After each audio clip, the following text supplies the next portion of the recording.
All right, well, cut it, cap it, and just balance it. And if you don't do it all to the budget, then we won't raise the debt limit.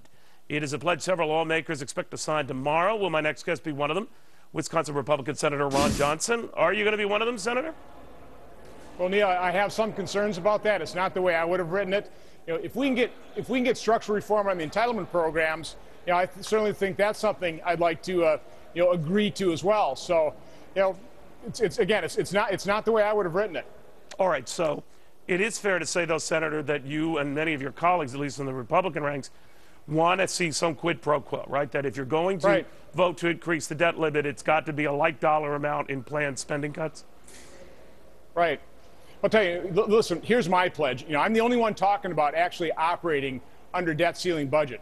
I'm going to do everything I possibly can to make sure we don't increase the debt ceiling until we actually fix the problem. So, I mean, that's what I've been trying to work on, is say we don't have to fear not increasing the debt ceiling. It's been irresponsible of this administration not to lay in the contingency plan in case we don't increase that debt ceiling, because I think it's a real possibility. All right, but you know, so many investment rating agencies have gotten on this bandwagon. I don't have to remind you the latest Fitch investors to say, not only do we face a possible downgrade if we keep this up, that is from our AAA rating, but Fitch adding a new wrinkle here saying, you know, it's very hard to win that back. In other words, it's downgraded, very hard to get upgraded. Does that give you concern that if you do push this to the brink, and I'm not saying you would push it for wanting a downgrade, but it's very hard to upgrade?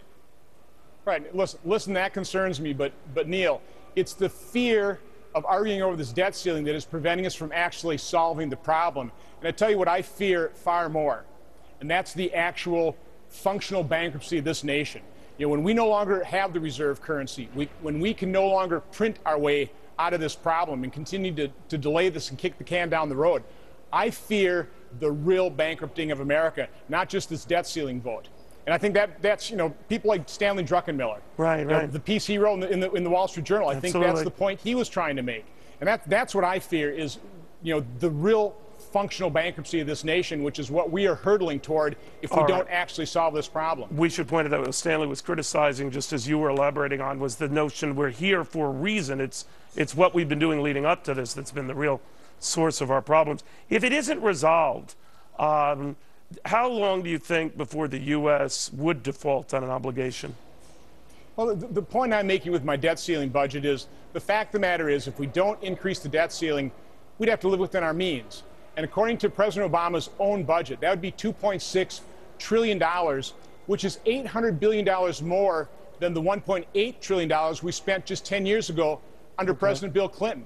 It pays for all the interest on the debt, it pays for 100% of Social Security, and still leaves $1.6 trillion for all our essential spending.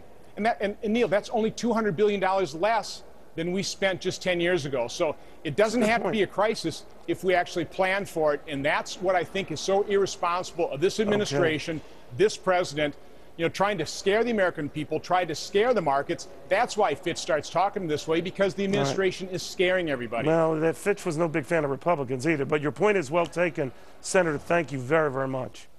Thanks for having me on.